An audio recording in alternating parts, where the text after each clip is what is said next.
आदिम तीर्थंकर प्रभु आदिनाथ मुनिनाथ, आदि व्याधि अगमग मिटे तुम पद में मम मात।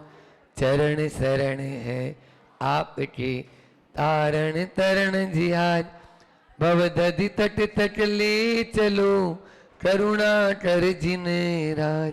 52 गजा के बड़े बाबा आदिम तीर्थंकर आदिनाथ भगवान की, परम उपकारी संत शिरोमणि आचार्य गुरु और विद्यासागर जी महामुनि राज की, अष्टानिका महापर्व की, 1008 श्री सिद्ध चक्र महामंडल विधान की, पूज्य मुनि श्री 108 दुर्लभ सागर जी महाराज की, पूज्य मुनिवर्षी सन्नान सागर जी महाराज की। प्रातःकाल आज विधान के सिद्ध चक्र महामंडल विधान के बारे में तो बताया था, साथ में ही पुण्य के उपयोग के भाव बहुत हैं। पुण्य के उपयोग के भाव तो बहुत है बहुतो, लेकिन पुण्य का सदुपयोग केवल मनुष्य गति में ही हो सकता है। पुण्य का सदुपयोग केवल मनुष्य गति में हो सकता है। उसके लिए मैंने उदाहरण भी दे दिया था कि देवों में भी दानशीलता, बोलो संयम लेस मात्र भी नहीं, नत्थी उधर धवला जी में आता है, और तपस्या, भले ही 10,000 वर्ष तक उनके नहीं भोजन मिलता हो, लेकिन फिर भी संयम उनमें, तपस्या उनमें, दानशीलता उनमें नहीं। इसलिए यह मनुष्य भाव बहुत दुर्लभ है। हाँ, इतना जरूर है कि यहां पर 500 करोड़ का फ्लैट यदि किसी का है, तो जो नीचे से नीचे कैटेगरी का देव है ना, उसके विमान के सामने वो 500 करोड़ का फ्लैट भी स्लिम बस्ती वाला, जैसे ये झुग्गी झोपड़ियां कहलाती है ना, ऐसा उस देव के सामने होगा। इतना है, लेकिन वो चीज नहीं जो यहां पर मनुष्य भाव में प्राप्त हो सकती है। भले ही यहां पर आपके लिए सुविधाएं नहीं हो सकती देवों की तरह, परंतु तपस्या, दानशीलता और संयम का तो यहीं पर ही आपको यह उपक्रम मिल सकता है। अब धर्म आप लोग सब कर रहे हैं, पूजा विधान सब कर रहे हैं, उसका आउटपुट चाहते हैं। क्या चाहते हो? आउटपुट चाहते हैं। 2 प्रकार से आउटपुट उसका है। पहला आउटपुट है, दोनों धर्म की है, कि मेरा प्रभाव सब पर पड़े, पहला आउटपुट क्या है। और दूसरा आउटपुट है मेरा स्वभाव अच्छा हो।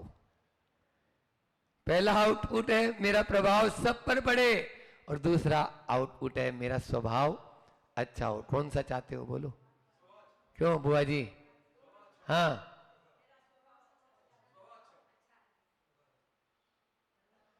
एक महाराजा थे कुमारपाल, उन्होंने कहा कि मुझे अगले भाव में, भले ही जंगल में झोपड़ी में मेरा जन्म हो जाए, लेकिन प्रभु बस तेरी शरण मिल जाए, प्रभु तेरा दर्शन मिल जाए, बस वो नहीं छोड़ना। चक्रवर्ती का पद भी मिले तो मुझे स्वीकार नहीं, बस मंदिर जहां पर हो जाए वो मुझे स्वीकार है, ताकि मैं रोज जब खिड़की खोलूं तो तेरा दर्शन हो जाए। ये कौन कह रहा है? राजा महाराजा कुमारपाल कह रहे हैं कि मेरा अगले भाव में जब जन्म हो, अगले भाव की बात तो मैं नहीं कर रहा हूं, मैं तो इसी भाव की बात कहता हूं जो सर्वोच्च पद, चक्रवर्ती, टॉप, मनुष्य में सबसे ज्यादा पैसे वाला समझ लो, अमीर समझ लो, सबसे दुर्लभ। लेकिन यदि मुझे भगवान का दर्शन या तू नहीं मिल रहा तो मेरे लिए वो चक्रवर्ती पद भी कोई काम का नहीं है। ये है स्वभाव। ऐसी यदि भावना है तो, और यदि चक्रवर्ती पद की तरफ लुढ़क गए तो वो क्या है? प्रभाव। क्या है? प्रभाव की तरफ चला गया। प्रभाव में नहीं, स्वभाव में आने की जरूरत है आज के इंसान को। लेकिन क्या कहें, यहाँ बैठे वाले लोगों से ही मैं तो पूछ लेता हूं या बोल देता हूं कि ये बताओ, आप ये जीवन में नियम ले लो कि जहां मंदिर नहीं होगा वहां नहीं जाएंगे। लो बोलो, आगे का तो छोड़ो, जहां मंदिर नहीं होगा, प्रभु का दर्शन नहीं होगा, वहां पर हम नहीं जाएंगे। जो प्रतिमाधारी है उनको छोड़ दो, या जो शुद्ध भोजन खाते हैं उनको छोड़ दो, बाकी खोला डब्बा, ट्रेन के अंदर 2 दिन लगते हैं शिखरजी से कुसुम्बा जाने के लिए। बोलो, या तो ब्रेक जर्नी करो, स्वभाव या प्रभाव, क्या चाह रहे हो? बात तो स्वभाव की बोल रहे हो, और काम केवल 5 से हाथ उठे, वो भी बूढ़े ठहरे के। बाकी जहां मंदिर नहीं होगा वहां नहीं जाएंगे। हाँ, ये नियम होना चाहिए ना। सबसे पहला है देव पूजा, गुरु उपासति, स्वाध्याय, संयम, तप, दानम दानम चेति गृहस्थानाम सत्कर्माणि दिने दिने। आचार्य भगवान कह रहे हैं प्रतिदिन करने का काम है। रोटी खाओ चाहे मत खाओ। रोटी खाना आवश्यक बताया क्या आपका?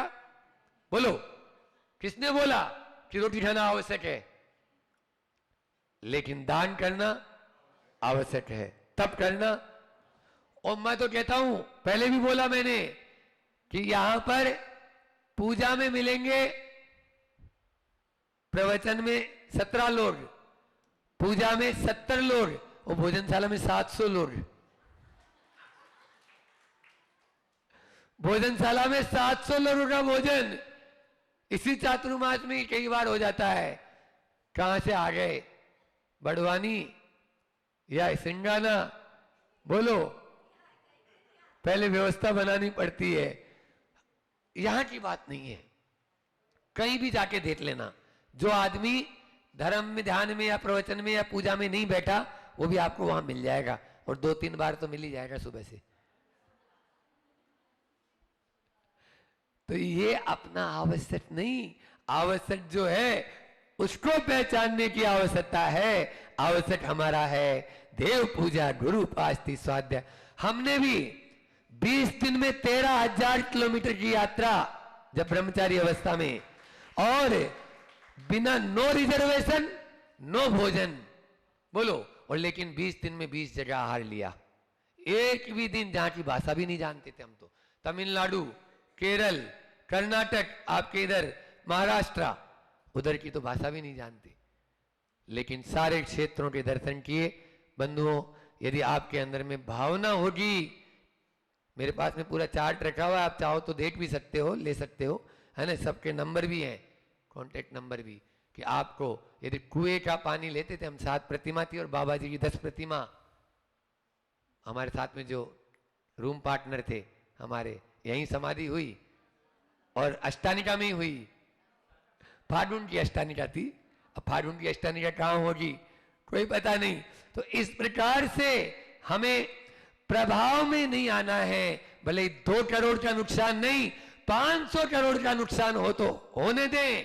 बच्चों की पढ़ाई हो तो हो, लेकिन जहां मंदिर है वहां तो कम से कम। जैन कुल में जन्म लिया है, बड़ी दुर्लभता से जन्म लिया है, तो आपको ये सोचना चाहिए। और पानी भी मुंह में डालें तो पहले सोचो कि आज मैंने दर्शन किया क्या, नहीं किया क्या।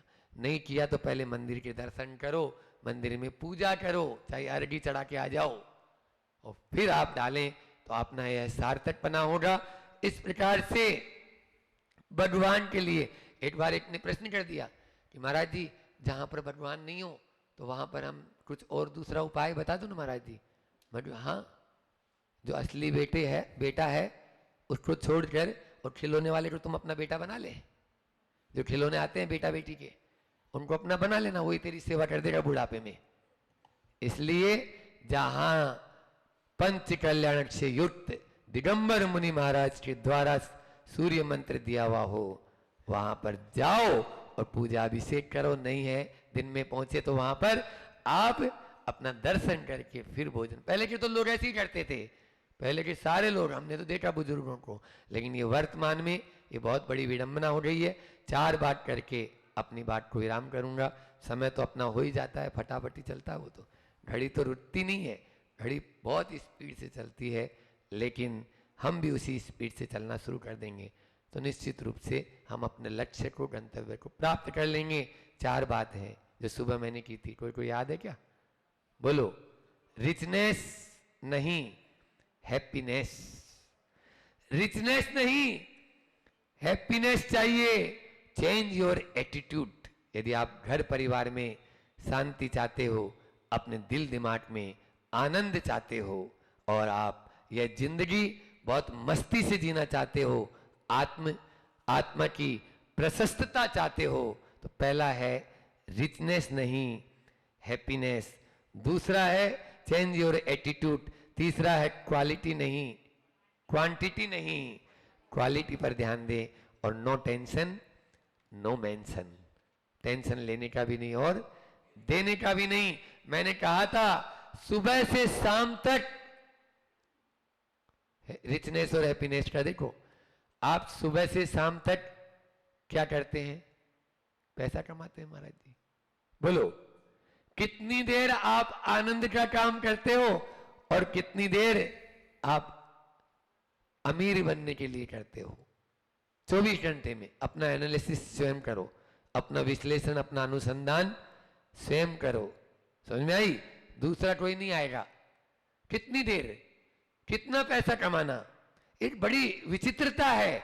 कोई को 10 रोटी की भूख है, वो 5 रोटी खा लेगा तो अब उसकी भूख कम हो जाएगी, फिर 5 ही रोटी की भूख बचेगी ना। 1 करोड़ की भूख है, 50 लाख कमा लिया, अब 50 लाख की रहनी चाहिए ना, अब वो 5 करोड़ कैसे हो गई? बोलो। जो जो पैसा कमाता जाता है त्यों त्यों उसकी तृष्णा और बढ़ती जाती है, और ये तृष्णा ही उसके लिए अग्नि का काम करती है, जलाने की। रात दिन उसी चिंता, उसी फिक्र में 35,000 रुपए या 40,000 रुपए या 1 लाख रुपए महीना मिल रहा है। मान लो 12 लाख का पैकेज है तो 1 लाख हो गया।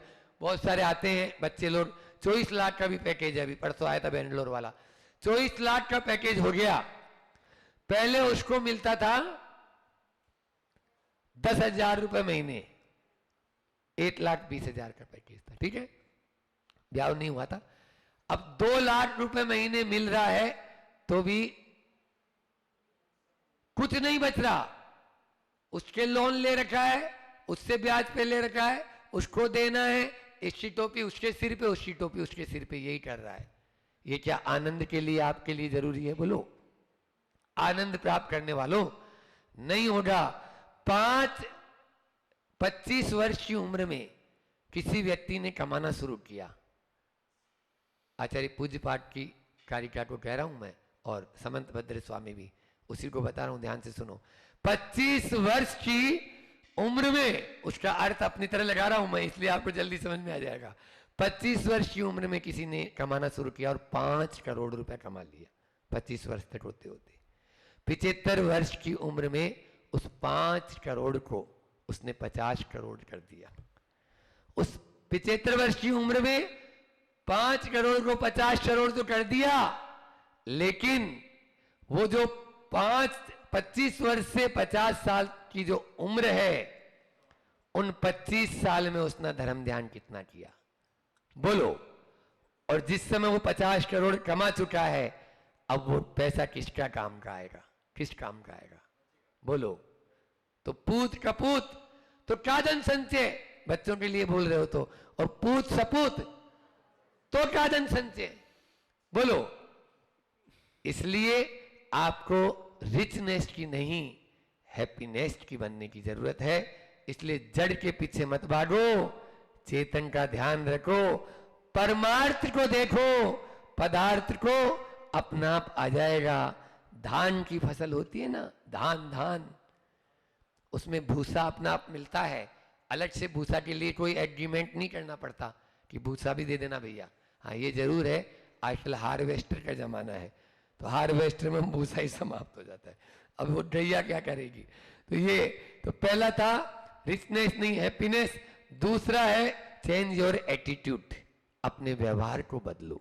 यदि घर परिवार में शांति चाहते हो, अपने दिल और दिमाग में आनंद की अनुभूति चाहते हो, तो सबसे पहले अपने व्यवहार को बदलना जरूरी है। हमारे व्यवहार के कारण हमें स्वयं को ही फीलिंग होने लगती है और दूसरा भी उससे प्रभावित होता है।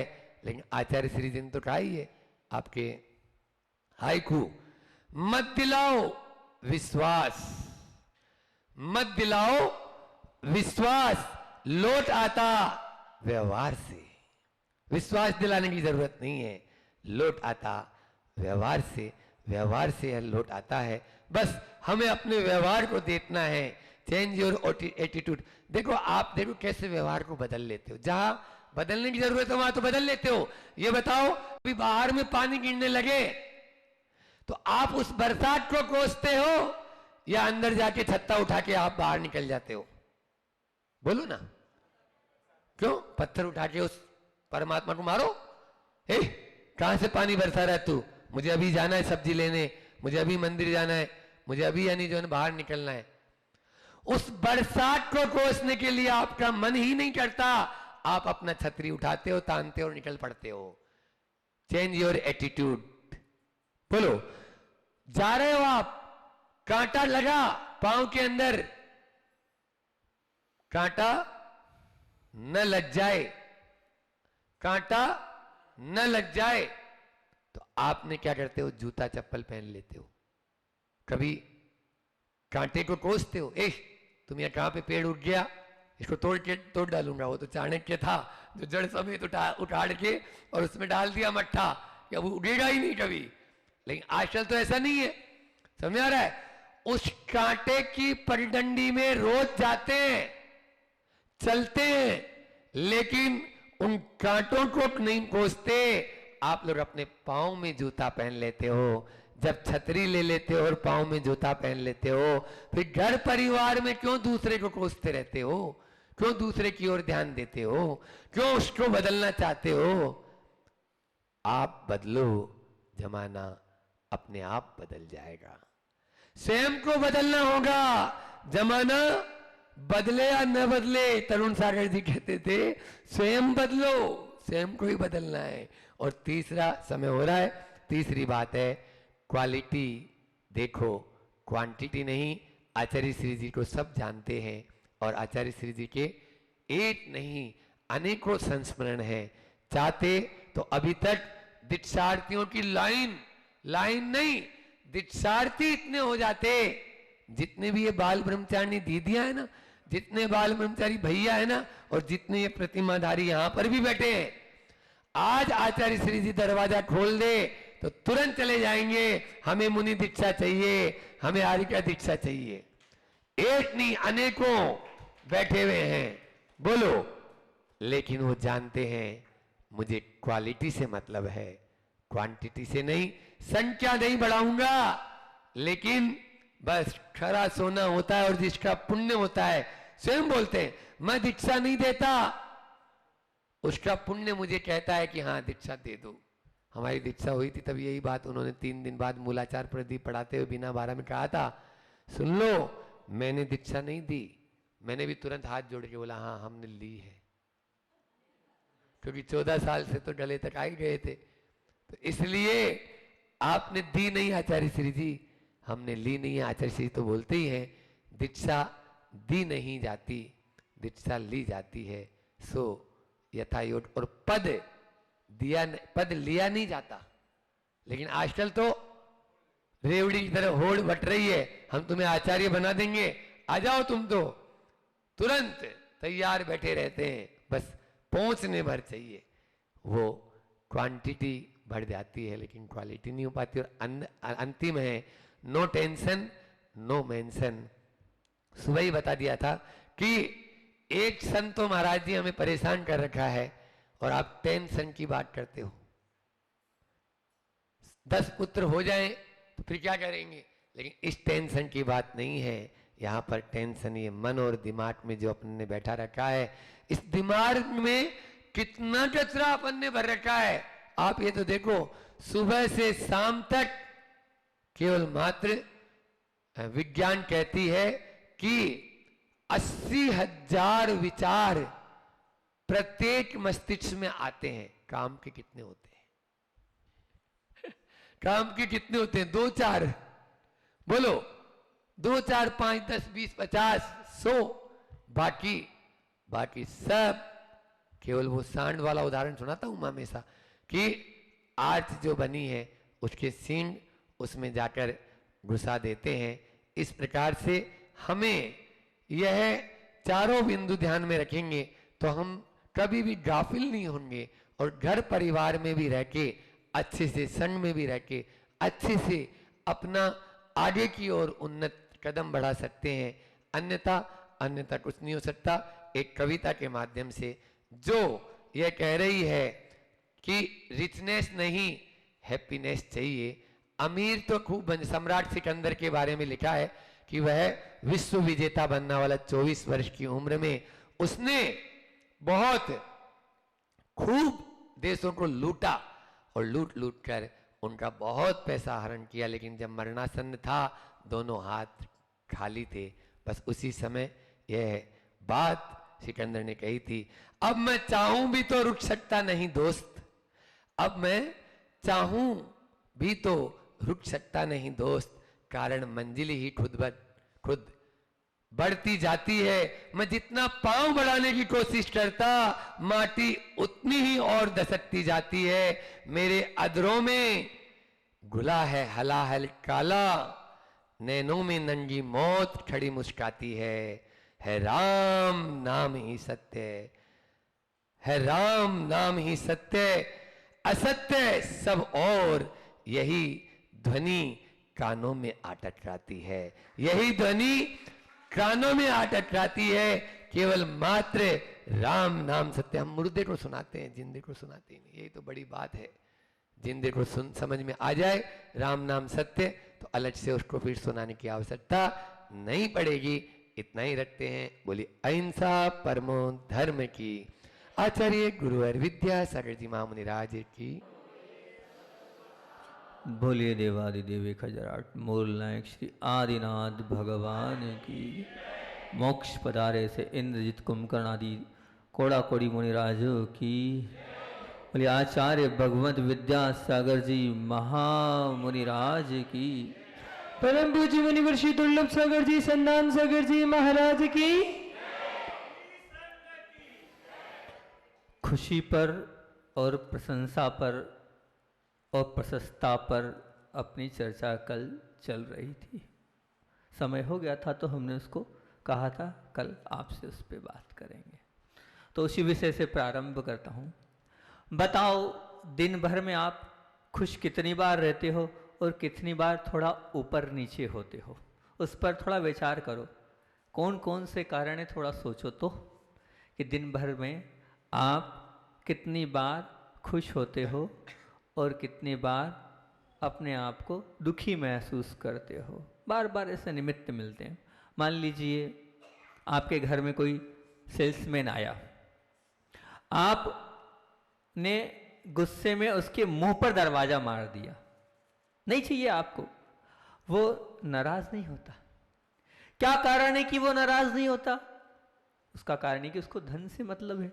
आज अगर नाराज हो गया तो कल आप उसके ग्राहक हैं, आप उसकी जो वस्तुएं वो खरीदते हैं, इसलिए उसने अपने दिमाग में फिट कर ली ये बात, बिल्कुल फिट कर ली। क्या फिट कर लिया? कि मुझे यहाँ पर गुस्सा नहीं करना है, यहाँ पर क्रोध नहीं करना है। वो फिट कर ली। जब वो फिट कर सकता है तो हम भी तो फिट कर सकते हैं। अरे परायों का गुस्सा तो ठीक है, हमें तो अपनों का ही क्रोध सहन करना है। हम अपनों का क्रोध सहन नहीं कर रहे हैं। बताओ, अपनों का तो कर सकते हैं, अपनों का क्रोध सहन करने में क्या बात है?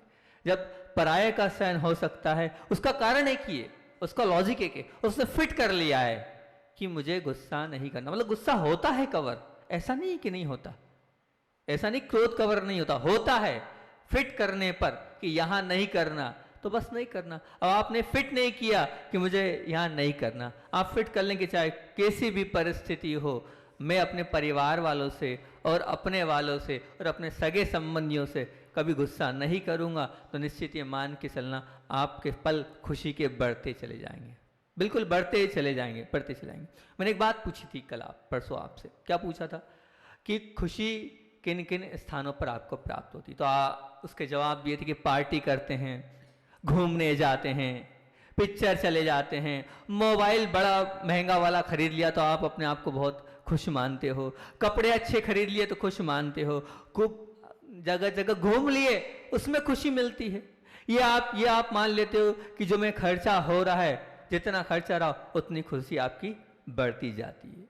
मतलब ध्यान रखना आप लोग, इन बाहरी वस्तुओं में प्रसन्नता का सूत्र जो आप मान रहे हो ना, तो मैं आपसे पूछता हूं, मान लो कोई एक सज्जन थे, वो किसी के घर गए और घर में देखा इंटीरियर बहुत सुंदर है, सोफा सेट को देख के दंग रह गए कि ऐसे भी सोफे आ गए हैं। अब क्या था, अब वो जो स्वयं कुर्सी वाला था उसके घर में कुर्सी थी, अब वो खुशी उसको तब मिलेगी जब वो सोफा अपने घर में ले आएगा, तब उसको वो खुशी मिलेगी। अब वो इंतजाम करता है, लोन लेगा, यहाँ वहाँ करेगा और फिर उस सोफे को लाएगा। अब सोफा ले भी आया खरीद कर, अब ले आया, लेकिन कुछ दिनों बाद उस सोफे वाले ने और अच्छा कर लिया, उसने सिंहासन जैसा और बढ़िया कर लिया। अब वापस पहुंचा तो क्या हुआ, उसकी खुशी फिर गायब। सिंहासन खरीद लिया उसने, फिर खुशी चली गई। मतलब ये चाहिए तो खुशी होगी, ये चाहना ही हमारी गलत धारणा है। ये चाहना ही हमारी गलत धारणा है। जिसने चाहने को खुशी माना है वो जीवन में आगे तक खुश नहीं रह पाएगा। और सबसे बड़ी गलती तो हमारी स्वयं की है। हम जब घर में बच्चों को खुद लेकर कुछ जाते हैं और बच्चों को कुछ ले जाकर देते हैं और कहते हैं अब खुश रहना, क्या अब खुश रहना, ये दे दिया। मतलब आपने बच्चों को बचपन से ये सिखाया है कि वस्तु आती है उससे खुशी मिलती है, फिर वो खुश रहने के लिए हमेशा फिर वो डिमांड करता चला जाता है और जिंदगी भर करता ही रहेगा। इसलिए उसे समझाओ ये वस्तु से खुशी नहीं है, खुशी तो तुम्हारे अंदर है। पर हम खुद ये संस्कार अपने बच्चों के अंदर डाल रहे हैं। सब बातों पर तो ध्यान है आपको, बच्चों को मंदिर भेजना है, बच्चों से कहो माता पिता के चरण छुए, बच्चों से कहो ऐसा ना बोले, लेकिन मैं कहता हूं ये संस्कार भी दो कि बच्चों इन वस्तुओं में खुशी नहीं है, ये जो खुशी है ये अंदर से होती है, इनमें क्या खुशी है, ये तो नाशवान चीज है। ये संस्कार भी दो, तब वो अभी से संस्कार दोगे तब उसमें वो आत्मसात होंगे। आप स्वयं भी खुद भी उन बाहरी वस्तुओं से खुश हो रहे हो और उन बच्चों को भी उसी प्रकार से आप संस्कार दे रहे हो, क्योंकि जितनी महंगी वस्तु उतनी ज्यादा खुशी आप लोगों ने मान ली। और महिलाओं का तो ऐसा है कि कोई महंगी साड़ी खरीद ली, बहुत अच्छा, और पार्टी में गए और पार्टी में किसी ने पूछा नहीं तो उन्होंने आगे रह के पूछ लिया। अब इतनी महंगी साड़ी, नई साड़ी खरीदी है, अब वो खरीदी है और अगर कोई पूछ नहीं रहा तो क्यों कैसी है, तो उन्होंने कहा नहीं जम नहीं रही, कलर ठीक नहीं है। तो अब फिर क्या है, खुशी जो है पूरी चली गई। अब वो तो ठीक है, फिर वो दूसरे से पूछते हैं नहीं नहीं बहुत बढ़िया लग रही है, कोई दिक्कत नहीं, बहुत अच्छा कॉम्बिनेशन है, तो फिर आप उसकी बुराई, वो है ना, उसको हम कोई चीज लाते हैं तो खलती है, आज तक उसने तारीफ नहीं करी, आज तक उसने प्रशंसा नहीं करी, उसकी बुराई चालू कर दिया आपने। मतलब आपकी जो खुशी है उस वस्तु पर है, मतलब वस्तु है और वस्तु की किसी ने प्रशंसा कर दी, थोड़ा विचार करो ये क्या है, वस्तु पर आपकी खुशी डिपेंड है। दूसरी खुशी क्या है, अब दूसरी खुशी अगर हम खुशी पे चर्चा करें तो मैं पास हो जाऊंगा या मैं कंपनी में इस स्थान पर पहुंच जाऊंगा तो मैं खुश रहूंगा। मतलब ये जो खुशी है ये आप मतलब 6 माह तक या 6 साल तक उस कंपनी के उस पोस्ट पर नहीं पहुंच पाए तो 6 साल तक आप खुश नहीं रह पाएंगे। जब तक वो चीज वो 6 साल या 10 साल तक आप पहुंचोगे उस पोस्ट पर या पास नहीं हो पाए तब तक आपके जीवन में खुशी रहेगी ही नहीं। मतलब उस मुकाम को आपने खुशी माना है, ये आपकी बहुत गलत धारणा है, बहुत गलत धारणा है। मैं आपसे पूछता हूं, पैसे से ही पैसा बनता है ना? आप लोग बोलते ना पैसा ही पैसे को उत्पन्न करता है ना? तो ध्यान रखना खुशी ही खुशी को देगी, खुशी ही खुशी को देने वाली होगी। अगर आपको खुशी चाहिए तो आपको खुश रहना होगा, प्रसन्न रहना होगा, तभी आपको खुशी मिलेगी, अन्यथा नहीं मिलेगी। ये बिल्कुल फैक्ट बात है कि ध्यान रखना। और अगर हम कहें, मान लीजिए बच्चों की बात चली, बच्चों के अच्छे नंबर हमें खुशी मिलती है। बच्चे अगर अच्छे नंबर से पास हो जाते हैं तो क्या होता है, हमें खुशी मिलती है। अब मान लीजिए उसके 85% आए, आपने उससे पूछा क्यों, क्लास में और किसी के नहीं, सबसे ज्यादा मेरे ही हैं। अब आप बहुत खुश, लेकिन मैं कहता हूं खुश नहीं होना चाहिए। उस बच्चे के अंदर और क्वालिटी थी, वो और आगे बढ़ सकता था, हो सकता है 95 ला सकता था, पर आपने इतने खुश हो गए, इतने खुश हो गए कि अब बस आपको कोई उसी से आप संतुष्ट हो गए। लेकिन थी उसके अंदर क्वालिटी, अब वो दब रही है। परंतु और एक स्थिति ये भी होती है, मान लो किसी बच्चे ने बहुत मेहनत करी, बहुत कड़ी मेहनत करी और 90% आए उसके। अब बहुत मेहनत जी जान लगा दी, सब कुछ लगा दिया, उसने मेहनत नहीं करी थी, उसके बिना 85 आए थे उसके। इस अधिक आ गए, लेकिन पुण्य है, अधिक आ गए। ऐसे उस बालक ने खूब मेहनत करी, जितनी मेहनत हो सकती थी उतनी करी, उसके 90% आए। आपने उससे पूछा क्यों, क्लास में दूसरे के कितने आए? उन्होंने कहा 95% आए दूसरे के। अब आपको पता चला तो आपकी खुशी गायब। मतलब क्या, उसने इतनी मेहनत करी, उसकी कोई वैल्यू नहीं है। मतलब आपकी खुशी उस मार्क्स पर नहीं, सबसे ज्यादा मार्क्स पर डिपेंड है। कितनी बड़ी विडंबना है कि आपकी खुशी पूरी उस पर नहीं पड़े। साल भर वो मेहनत उस पर भार रखते हैं आप, तुम्हारे मार्क्स अच्छे आएंगे तो मैं खुश होऊंगा और तुम्हें गिफ्ट दिलाऊंगा, तुम्हारे मार्क्स बढ़िया आएंगे तो समझ लेना जो तुम चाहोगे वो मिलेगा। कितने ही बच्चे इस प्रेशर में आगे ही नहीं बढ़ पा रहे हैं और वो इस चक्कर में घर जाना पसंद नहीं करते हैं। इतना अपने आप को टेंशन में, महाराज जी ने बताया टेंशन, तो टेंशन में महसूस कर रहे हैं। टेंशन के विषय में बहुत अच्छा चिंतन किया है मैंने, अभी हाल ऊपर था तब।